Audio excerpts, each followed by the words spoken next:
Muito bom dia, bom fim de semana. Bom, é sexta-feira, vamos então ao Visto de Fora, como todas as sextas. Temos o olhar do Olivier Bonamici, da Begonha Inigas, sobre os principais acontecimentos da semana. E como é habitual, também com o jornalista da Renascença, Miguel Coelho. Bom dia. Olá, bom dia Paulino, bom dia a todos. O Olivier e a Begonha já aqui estão também connosco e hoje não faltam temas nacionais para comentarem. Faltam passarinhos. Faltam os passarinhos que na semana passada acompanharam o Olivier, não é? A partir de casa. Está tudo bem com ele, obrigado. Mas desta vez todos em estúdio e dizia eu, não faltam temas para esta semana, porque, enfim, desde a derrota de Rui Rio no Conselho Nacional do PSD na última noite, passando pela ameaça de crise política em torno do Orçamento do Estado, etc. Há muito, de facto, para falar, mas primeiro temos de ir, Paulino, aos temas europeus. Exatamente, é uma parceria da Renascença com a Euronet, a rede europeia de rádios. Euronet Plus. E começamos pela crise energética que está a preocupar todos os países da União Europeia, em particular Portugal e Espanha, que têm hoje o preço mais alto da eletricidade entre os 27, sendo que Bruxelas propôs uma resposta comum em todos os Estados-membros, apresentando um pacote de medidas para mitigar o impacto da crise, que vão essas medidas desde descontos e moratórias para famílias mais pobres, apoios às empresas através de alívios fiscais, enfim. Será que, Olivier, a solução passa por aqui ou é preciso ir mais longe, por exemplo, cortando impostos, como defendem os administradores de várias empresas energéticas, incluindo a EDP, que fizeram agora essa proposta a Bruxelas? Eu acho que os governos, neste caso, podemos falar de Portugal, têm que ter imenso cuidado com a questão da revolta popular. Porque se há um tema que faz a unanimidade da extrema-esquerda até a extrema-direita, que é raro, não é? Tem a ver com o preço da gasolina. Aliás, temos que ver... E neste caso a eletricidade também. Eletricidade, sim, neste caso. Bom, mas vou englobar, sim, claro. Se tu me permites isto, porque pertence ao mesmo filme, infelizmente. E de facto, o que estamos a ver é que, no nível da eletricidade, que é preciso, na minha opinião, haver ajudas para as famílias mais desfavorecidas. Ou seja, eu acho que é uma questão é um direito, qualquer um, de ter luz em casa, de ter gás em casa e tudo isso. E eu acho que, na medida do possível, e já alguns países que já fizeram isso, tem absolutamente que haver ajudas para as famílias mais carenciadas. E, em paralelo, haver uma política, algo que eu não sinto, uma política europeia da eletricidade e das energias em geral. Begonha, em Espanha o governo tem estado em especial debaixo de fogo por causa do preço da eletricidade. Sí, está o goberno de Pedro Sánchez, que é socialista, como o goberno de Antonio Costa. Está neste momento baixo fogo para precisamente por este tema e están a cuestionar moito mesmo a ministra, a vicepresidenta terceira do goberno, que ten esta pasta, que é a pasta da electricidade, da enerxía, precisamente porque non se está a facer o suficiente, non é? Hoxe, precisamente, na imprensa española destácase este tema e como, por moito que o goberno anunciase medidas de apoio ás familias, como estaba a pedir Olivier e está a dizer que en Portugal se debería facer, aínda que eu saiba, non se pus isto en marcha, ni en funcionamento, entón as familias están mesmo moito aflitas económicamente e tamén non serve de nada porque en España unha das coisas que aprobou o goberno, e explico isto porque até podese aprobar en Portugal, é o que se chama tarifa plana. É precisamente com estas subidas, este incremento do preço da eletricidade. Porque em Espanha essas subidas refletem-se muito rapidamente na conta da luz. Muito rapidamente. Em Portugal, apesar de tudo, não tem sido assim. Exatamente. Então, no caso de Espanha, o que se aconsellou, os especialistas e os peritos, é as familias a tarifa plana contratar, tipo, por exemplo, determinadas horas, no fin do día, o fin de semana, de mañá cedo, mas hoxe, precisamente no El País, no xornal El País, ven unha reportaxe a falar sobre isto e como realmente a poupanza é mínima. É dizer, eu concordo con Olivier no que diz respeito ao que é preciso máis do que nunca unha política europea, neste caso común, para tentar proteger, sobre todo eu estou a falar dos consumidores, e no caso español o goberno do Pedro Sánchez ten prometido moito coisas que non pode cumplir, porque isto non depende só de España, e, portanto, está a ficar moito mal no papel, precisamente por non solucionar este tema. E estamos con este tema, con esta problemática en España, desde há moitos meses, e eu non vexo soluções. Sendo que é, de facto, um problema em que o mercado ibérico, Portugal e Espanha, está especialmente exposto, porque realmente com os preços mais elevados da União Europeia se mostra bem até que ponto é que esta crise energética e da eletricidade em especial está a afetar os países ibéricos. Noutro plano, agrava-se, entretanto, o braço de ferro entre a Polónia e a União Europeia, porque a par do conflito que comentámos aqui na semana passada sobre a interferência política na justiça, agora, com o Parlamento polaco, endurecer medidas contra migrantes e a dar luz verde, inclusive, à construção de um muro para impedir a entrada de refugiados. Onde é que isto pode ir parar, Olivier? O que eu acho interessante no caso da Polónia, quem tenha dito que é um risco de não sei como é que chamaram, hipolexit, acho eu. Polexit, sim. Eu acho que não há risco nenhum. Eu acho que é exatamente o contrário. Ou seja, eu tinha falado isto aqui há um ano e meio, se eu me recordo, da mudança de Salvini na Itália e de Le Pen em França, da extrema-direita em geral, que antigamente queriam sair da Europa, hoje em dia já não querem. Neste momento, nos países da extrema-direita, a nível europeu, não conheço é raro haver um partido que assume claramente que queremos sair da União Europeia. Antigamente eram quase todos. E porquê? Porque é exatamente a jogada da Polónia com o Kaczynski, que é o chefe nacionalista polaco, que é a mesma política Orbán na Hungria, que é: queremos dinamitar a Europa, mas de dentro. Queremos mudar as regras do jogo para que seja que o grande projeto dele, que vamos ver se isto não acontece ou não, que é uma Europa à la carte. Que é, vou escolher se participo ou não na política agrícola comum, vou escolher se participo ou não neste projeto europeu, e neste caso é isso que eles querem. Eles querem ter a soberania total, mesmo não respeitando as regras europeias, e, portanto, é o início, eu diria, de uma grande ideia, da ideia dele, que eu digo de grande, não é para dizer que é ótimo, mas uma grande ideia que eles têm para claramente mudar a Europa, mas de dentro. Mas nisto não vou concordar contigo, Olivier. Eu vejo mais problema do que tu vês. Porque a sociedade polaca é diferente à sociedade húngara, por exemplo. E a sociedade polaca há uma base muito tradicional, hiper tradicional em algumas coisas, e então eles foram buscar precisamente a esta sociedade, e há uma divisão. Se lês várias reportaxes tamén publicadas por colegas nosos na imprensa internacional nos últimos días, há unha grande divisão neste momento na sociedade polaca. Por tanto, eu penso que Bruselas ten de estar, a Unión Europeia, moito atenta a isto que está a acontecer na Polonia, porque isto sí que pode dar lugar a unha excisão. E então, isto, Europa non se pode permitir, outro Brexit. E teña moita força lá dentro, na Polónia. Ainda, eu penso que até mais força do que na Hungria. Sim, mas eu queria referir que quando eu digo que não vai haver Brexit, eu exprimi mal. Eu diria que a diferença com o Brexit é que o Brexit foram os ingleses que quiseram no referendo.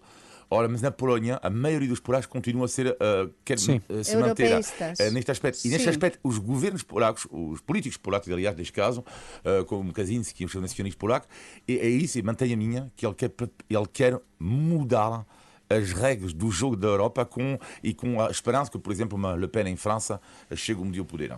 E numa altura em que tem esta situação da Polónia em mãos, a Comissão Europeia tem outra frente de batalha ainda, que é o Brexit ainda mal resolvido com o Reino Unido, porque o Governo de Londres quer agora rasgar o protocolo da Irlanda do Norte, o protocolo que estabelece que a Irlanda do Norte continue no mercado da União Europeia após o Brexit.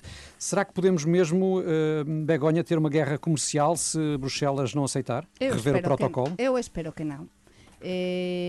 Nas últimas horas temos tido uma novidade informativa que precisamente esta oferta, entre aspas, ou esta proposta da Unión Europea, non é? A última proposta que fez precisamente a Londres, ao Reino Unido, para tentar reducir os aranceles, o prezo dos aranceles de todo o que se envíe, para que os nosos ouvintes perceban o que vai desde o Reino Unido até Irlanda do Norte, pela fronteira interna de Irlanda, non é? O que chega por barco e tamén o que chega por terra, cualquier tipo de mercadoría e demais, reducir os impostos, os aranceles, un 80%. Eu penso que a proposta da Unión Europea é interesante e penso que o goberno do Boris Johnson vai, se calhar inicialmente non vai dizer que sim, mas finalmente eu quero acreditar que vai a ser. Mas o que é curioso é que a Irlanda do Norte há menos penúria do que Menos? Penúria, como se diz? Penúria? Exatamente. Pobreza? Não, penúria, falta Falta de alimentos. de alimentos do que na Inglaterra, por exemplo. E a questão aqui, o que é engraçado, é que podemos reparar que a dor de cabeça neste momento na Inglaterra tem a ver não só com esta questão da Irlanda do Norte, República de Irlanda, a questão da reunificação. É que é assim. Os irlandeses do Norte não quiseram o Brexit. Eles não quiseram, eles. Mas é uma grande questão depois, além disso, que algo que era impensável há 50 anos atrás, que o Sinn Féin, que é o primeiro partido na Irlanda do Norte, também o é na República de Irlanda. Devia ter ido contra primeiro na República de Irlanda, não é? E já está nas sondagens em primeiro lugar na Irlanda do Norte. Ou seja, é um partido, sabemos, o Sinn Féin, que quer a reunificação da Irlanda e cuidado. Porque a Boris Johnson está em todos os lados, tem que gerir ao mesmo tempo esta questão de Bruxelas e também a questão de cada vez mais irlandeses a quererem a reunificação de Irlanda. Sendo É interessante. seria um efeito secundário do Brexit, no fundo, a aproximação das duas Irlandas. Sim, e mas também, por outro lado, algo muito lógico, porque são o mesmo país e o mesmo povo, não é? É lógico. Mas Boris Johnson também pode, com esta questão, estar a tentar, no fundo, a tirar para baixo do tapete outros problemas graves que tem em mãos, como a pandemia, que volta a recrudescer no Reino Unido. Os casos de Covid-19 voltaram a disparar. Só ontem foram anunciados mais 45 mil, que é a maior subida diária desde julho, e que está, em particular, a ser impulsionada por um aumento recorde de infecções em crianças em idade escolar. O que é que isto nos diz, esta nova vaga da pandemia que se desenha no Reino Unido? O que nos diz é o que xa o Olivier e eu con a nosa bola máxica de analistas. Non, estou aquí a un bocado a brincadeira, mas há moitos meses que nos estamos a dizer que esta apertura total do Reino Unido, non é? Cando abriran as discotecas, nos estábamos con saudades das discotecas, de danzar, de todo iso, e o Reino Unido abriu tudo, non é? Fin da pandemia. Nos era evidente, non é preciso ser un analista sensacional para ver que isto ia acontecer. Além de que o Reino Unido acabou por atrasar bastante o início da vacinação entre os jovens, não é? A partir dos 12 anos. Além disso, e que abriu todo ao mesmo tempo, sin controlo nenhum. Interiores, exteriores, fora máscara, todos xuntos, asuntamentos, e entón, isto nos diz o que tantas veces temos comentado, que aquí a pandemia aínda non acabou, e estáse a ver, e se nos comparamos tamén con o que está a acontecer nos nosos países, na França, na Italia, cos protestos, en Portugal, en España, é dizer, están a aumentar as mortes entre idosos, están a aumentar os casos, están a aumentar os protestos coas exixencias dos gobernos, como acontece na Italia, a exixir aos traballadores a presentar o que é o certificado de vacinação. Portanto, a pandemia continua, temos de ter cuidado e não podemos abrir. Mas são os próprios governos, inclusive é o governo português, ouvimos-lo falar nisso muitas vezes, a usar a expressão fim da pandemia. Sim, é verdade. São os governos que eu acho que... Não é contraproducente esse discurso, Olivia? Sim, para mim é contraproducente. Sim, como é evidente, mas uma espécie também de discurso de esperança, também de certa forma, pois as pessoas estão cansadas disso. Eu diria que no caso inglês ele mostra também neste momento que é o que nós temos sorte afinal por causa da vacinação. Porque o fracasso da vacinação dos mais jovens, claro, os ingleses, e também preciso para defender os ingleses, faz muito mais testes. Também preciso dizer do que nós aqui, nada a ver. Agora também, o que é interessante no caso da Inglaterra, de forma geral, e nós temos sorte, e se me permite uma pequena parte, estava a ver esta manhã, que em Melbourne, como é que isto é possível? Já estão, coitados, já 8 meses. 8 meses em confinamento. É o recorde mundial, aliás. Sim. O Olivier ainda quer falar do julgamento dos acusados dos atentados de 2015 em Paris, nomeadamente o caso do Bataclan, porque há testemunhos, Olivier, que estão a comover França. Sim, é assim, eu tenho um colega meu que segue este processo que vai durar muito tempo. É assim, eu tenho lido o que ele escreveu. Eu fiquei completamente abalado, e não é por ser, não, a minha nacionalidade não me interessa, portanto não é por serem, aliás, não é só francês, não é para espanhóis, portugueses e tudo isso que perderam a vida. E recebi a mensagem do seguinte amigo esta semana. Eu vou-vos ler uma testemunho de uma mãe. Primeiro diz tudo, dura 20 segundos, portanto é um testemunho de uma mãe que vai falar olho nos olhos aos terroristas. Ela perdeu seu filho com 31 anos de idade. Chego com um peluche na mão. E ela diz: quem são os verdadeiros soldados? Estes soldados que mataram pessoas desarmadas ou então as pessoas como eu, que perderam o amor da sua vida e que todas as manhãs têm que acordar? Por isso eu digo-vos, nós somos os verdadeiros soldados. Foi o testemunho de uma mãe. Vamos ver no que é que vai dar este julgamento. Muito bem, estamos no Visto Fora com Olivia Bonamici e Begonha Inigas. Recordo que este programa é uma parceria da Renascença com a Euronet, Rede Europeia de Rádios. Euronet Plus. Bom, e por cá gostava de começar por ouvi-los sobre o aumento dos casos de violência na noite que tem acontecido em vários pontos do país. Nos últimos dias tivemos várias situações, com destaque para a do jovem agredido à porta de uma discoteca do Porto que acabou por morrer. A que é que atribuem, Begonha, esta onda de situações violentas? Há moita coisa. Aquí estás a misturar, eu penso que há moitas razóes. Non há unha única causa, non? Sería moito simples dar unha única causa, culpabilizar só a pandemia, por exemplo. Mas, sin dúbida, se nos avaliamos e analizamos o que está a acontecer non só en Portugal, sino, por exemplo, no meu país, en España, desde Também há um fenómeno meses, semelhante? un fenómeno moito semellante de violencia na noite. É verdade que no caso de España chamase botellón, non é? O botellón, que son os xovens E cá nas também. rúas, mas comezou realmente en España, non é? Os botellóns, e agora en Lisboa, no Porto, nas principais cidades portuguesas tamén. Mas ese botellón que antes era pacífico, eu lembrome de xoven, era pacífico totalmente, agora está a se convertir en violento. Entón, estánse a misturar, eu penso que nesto da violencia da noite tamén no Porto, en Lisboa, estáse a misturar, como acontece en España, moito tipo de persoas. Algún grupo radical, e depois tamén todo este fenómeno pandémico.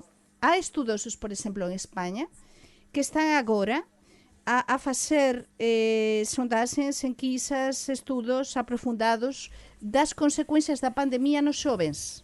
Por tanto, están máis violentos, máis agresivos. Todos estes meses de pandemia tiveran unhas consecuencias dramáticas psicolóxicamente nos xovens, mas non podemos, insisto, culpabilizar só a pandemia. Aquí estás a misturar moita coisa, moita coisa.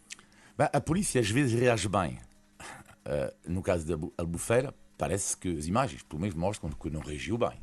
Acho que, depois eu gostaria de saber se existe ou não uma investigação, se existe ou não conexão entre algumas polícias e algumas empresas de segurança privada. Mas aí cada caso será um caso e terá contornos próprios. Também, mas eu gostaria de saber se há ou não. É uma questão que se levanta. Bom, isto para uma investigação. Parece que há, não há. Eu levanto a questão. Mas outra questão tem a ver com o mundo da noite em geral. Eu frequentei bastante tempo o mundo da noite em Lisboa, nomeadamente, e observei, desde que a minha chegada aqui até alguns anos atrás, uma mudança inacreditável. Bom, em quê? Termo de violência. Vi na noite, pronto, não Antes da eu não pandemia, participava. estás a Não, ou falar seja, desde há da- 20 anos atrás, e agora, antes da pandemia, tudo. Porquê? É óbvio, Portugal vende a imagem do país que é um país seguro, e não deixa de ser verdade. Portugal é um país mais seguro ainda do que a maioria dos países europeus. Os números mostram isso. Só com um problema. Então, mas quando acontece caso de violência, mas tens que reagir. Não? Porque senão vais cair num caso contrário. E cuidado. Porque mesmo no bairro Alto, no Chiado e Falo de Lisboa, não é? Há cada vez mais casos de violência à noite. Mas há passividade das autoridades? Claro que há passividade. Às vezes é caso para perguntar, às vezes, onde é que está a polícia. Mas muitas vezes eu passei no bairro Alto, milhares de pessoas, às vezes não vejo. Hoje em dia já mudou um pouco, nas últimas semanas já começa a haver um pouco mais de atenção. Mas nos últimos anos era inacreditável. E o tipo, havia milhares de pessoas nas ruas e claro que não é culpa da polícia em si, porque a polícia é mandada, não é? Ou seja, não é a culpa dos polícias como pessoas, não é? Mas tem que haver um controle. Quando tens milhares de turistas, tens que haver mais controle nas ruas, parece-me óbvio. Ou não? Sin dúbida o que estás a dizer é mesmo assim, mas eu acrescento unha outra coisa, e é que como o fenómeno está a crecer de tal maneira, a violencia realmente está a crecer, e os xovens, non falo dos nosos fillos, eu espero, mas há moitos xovens que realmente están a tornar violentos, e sin dúbida isto para a policía é difícil, porque as propias policías dos diferentes países, tanto se sean policías locais como policías a nivel nacional, teñen de mudar tamén a súa estrategia.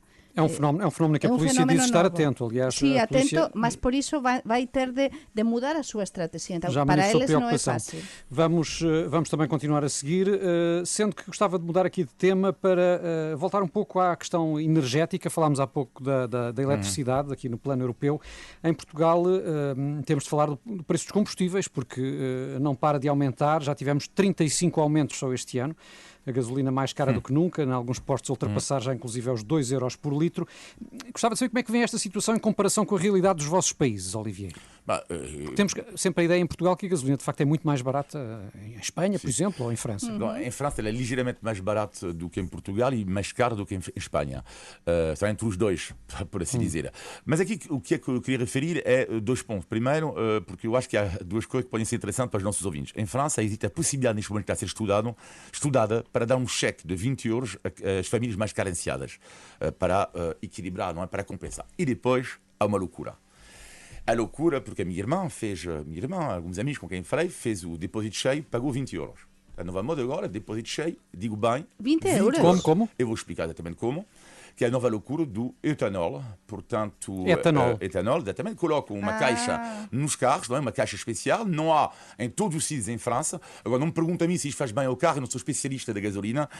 Só sei que é loucura. E tem um amigo meu que no outro dia fez, depósito cheio, 20 euros o seu carro. Será que não funciona com álcool gel? Não, mas ela colocou, eu precisei que ela colocou... Também não é barato. Comprou uma Oliveira, caixa... estamos a dar ideias aos nossos ouvintes. Comprou uma caixa de Não sei. 700 euros. Comprou uma caixa de adaptação, imagino eu. Estuda lá isso melhor em França e depois diz-nos aqui para a semana como é que funciona. Podemos fazer um grande negócio, Miguel.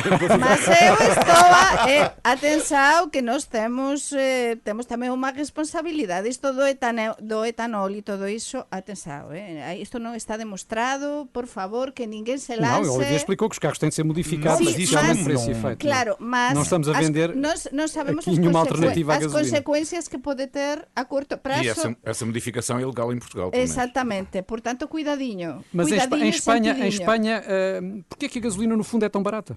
No, em non é comparação tan com a nossa? barata. En España está a subir moitísimo e precisamente o que se está a destacar hoxe na imprensa española, e estáse a falar tamén moitísimo disto, é a subida ou incremento da gasolina. É verdade que se comparas nos postos de fronteira, por exemplo, a un lado e outro da fronteira, na Galiza e no norte de Portugal, ou na Extremadura e no Alentexo, é verdade que continúa a ser máis barata en España, mas xa non é tan barata, xa non é tan barata, xa a diferença non é tanta e precisamente por este incremento, non é? Mas quem vive na raia compensa sempre ir à Espanha. Compensa, Olha, mas xa non compensa tanto. Acabei de receber uma mensagem da minha irmã dizer: Olivier, o meu carro já não funciona.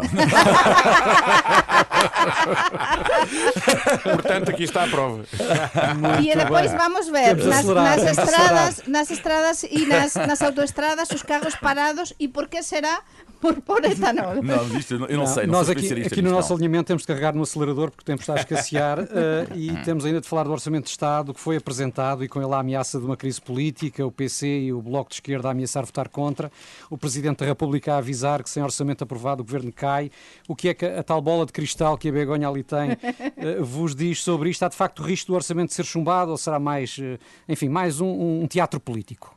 É un bocado de teatro, mas eu penso que Antonio Costa non contaba con tanta tensao. É dizer, ele é un especialista nas negociaxoes, todos sabemos, eu penso que en extremis vaise chegar a un acordo, porque ni o Bloco, ni o Partido Comunista, ni o propio Costa queren agora cortar relaxoes, as relaxoes non están moito ben, mas non chegar a un acordo, porque entón todo isto iríamos encaminhados, como alertou o Presidente da República, as tais elexoes, non é? Portanto, Mas, fica a sin profecia da Begonha, o orçamento vai passar. Mas vai pasar con dificultades e o Antonio Costa e o goberno dele cada vez máis fragilizado e, sin dúbida, estamos nun momento, nun timing político moito interesante. Vamos ter de aguardar pelo último episódio. Olivier, um cenário de eleições antecipadas interessa a alguém? Ou quem é que teria mais a perder com essa crise política? Eleições antecipadas, 2 partidos têm a perder, 2 têm a ganhar e depois 2 mistérios. 2 a ganhar, como é óbvio, Iniciativa Liberal e Chega, porque eles vão ter mais deputados, em princípio. Isto é evidente no caso do Chega, eu acho que Iniciativa O próprio PS, não? Iniciativa Liberal. Bom, os 2 a perder, é óbvio, Bloco de Esquerda e Partido Comunista. Não estou a ver o Partido Comunista e o Bloco de Esquerda a ganharem votos em relação às últimas eleições. Sinceramente, não, mas posso estar completamente enganado. E depois a questão do PS é a grande questão aqui, que é o mistério. Porque eu sinto que há alguma tensão e, ao mesmo tempo, segundo a última sondagem do António Costa, teria um resultado ainda superior, a última sondagem é duas semanas no Expresso, do que há 2 anos atrás. Portanto, seria certamente interessante. E o PSD que enfrenta um momento de convulsão na última noite no Conselho Nacional, com a recusa da proposta de Rui Rio para adiar as eleições internas no partido, Paulo Rangel a apresentar-se como candidato. O que é que poderá seguir-se, Begonha? Rio recandidata-se ou não? E que opinião tens sobre Rangel? Ui, a miña bola de cristal aquí non está tan clara. Está enovoada. Mas está enovoada, porque iso depende do Rui Río. E o Rui Río é ele propio, non é? Todos sabemos que ele é consoante as circunstancias, o río, nunca mellor dito, como é que vai a agua, non é? Ele decidirá, mas sin dúbida, isto foi un pontapé mesmo pronto para o Rui Río, e o Rangel agora ten, acho que o escenario bastante ben mellor, bastante ben preparado para ele avanzar e comenzar a subir, eu acho, que en intenções de voto. Porque o PSD está con unha crise, unha división interna brutal, e a candidatura do Rangel pode chegar para agitar as águas, já que falamos de Rio. Agitar, mas se callar apaciguar máis os propios votantes, Olivier, os potenciais PSD. votantes. Sim, não, eu acho que o Rangel pode ser uma grande dor de cabeça para António Costa. Sim, o homem muito claramente mais. que está a subir à direita e, sobretudo, que baralha uma parte da esquerda. Muitas vezes a direita é acusada, na minha opinião, de forma errada. Às vezes é acusada de forma certa, como é evidente. Mas por ser, lá está, pessoas que não têm uma mente aberta e não sei o quê. E o facto, quando ele falou da sua questão pessoal até, eu acho que ele vem baralhar completamente. Ele vem baralhar até o próprio eleitorado de esquerda. Eu acho que alguém que com o seu perfil homem de direita e talvez, lá está, uma tendência um pouco mais liberal do que o Rio, Mais conservador. eu acho que pode juntar mais votos do que o Rio. Mas atenção, porque Rui Río ainda não sabemos o que acontecerá e é o grande resistente. Por isso é tão interessante este timing político que estamos a viver. é verdade. em Muito Portugal. bem, vamos em frente. Preparem-se, Begonha e Olivier, porque está na hora do índice de Tugalidade. Índice de Tugalidade.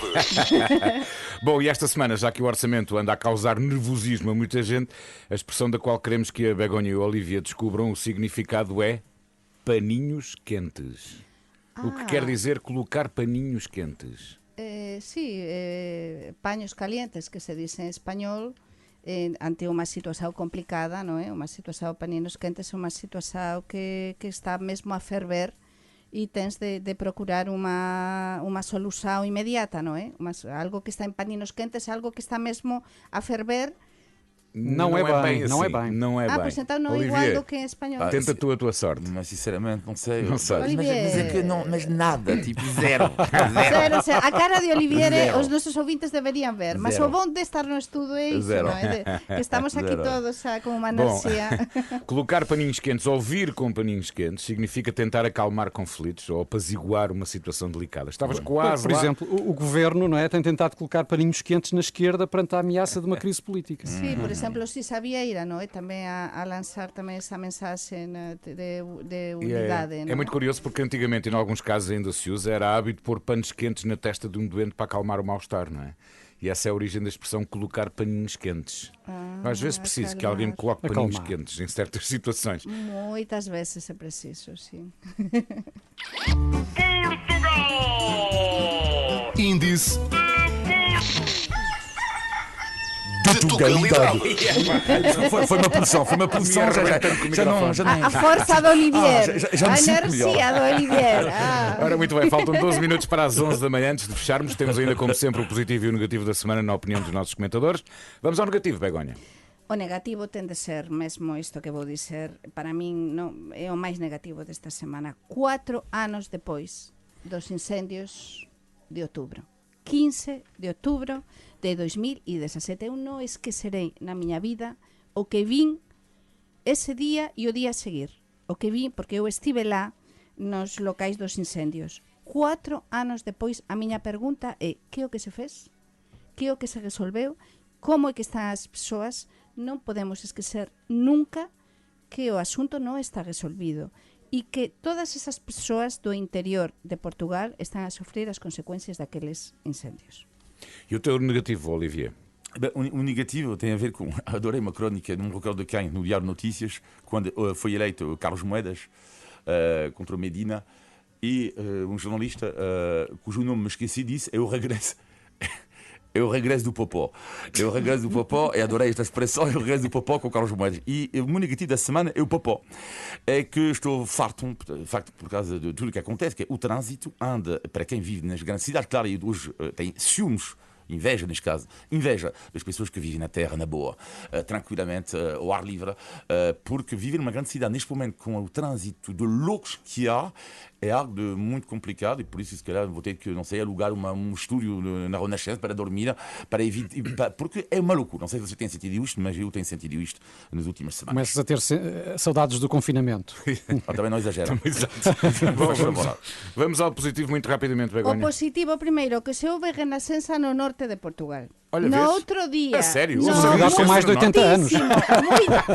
Muitíssimo. O vivín eu no não. autocarro. Tem audiência, quer dizer... Atenção, o que se ouve e a audiencia que ten. Por quê? No outro dia no autocarro, o día da greve, do Mas último programa, eu gosto quando diz autocarro. No autocarro. Autocarro tem 5R. 5. Non fales de pronuncia. Autocarro. Non fales de pronuncia autocarro. francesa que coa pronuncia francesa. Mas pronto, a pronuncia galega. Vamos coa pronuncia galega. No outro día no autocarro que partía de Vigo e que ia até Porto o día da greve, un motorista, fantástico, entramos en Portugal, que é o que fez?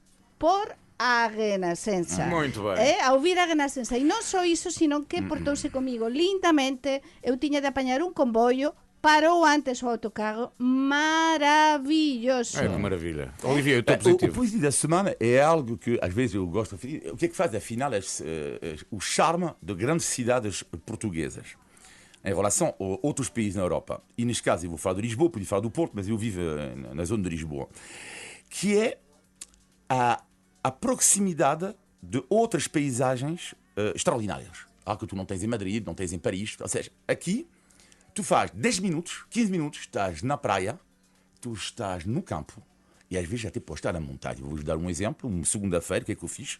Eu fui passear perto de Sintra, ver a cascata de Fervença. Logo a seguir, fui comer, claro, o leitão em Negrais, e acabei para ver esta lindíssima praia. Também é uma bela paisagem. Leitão. Exatamente.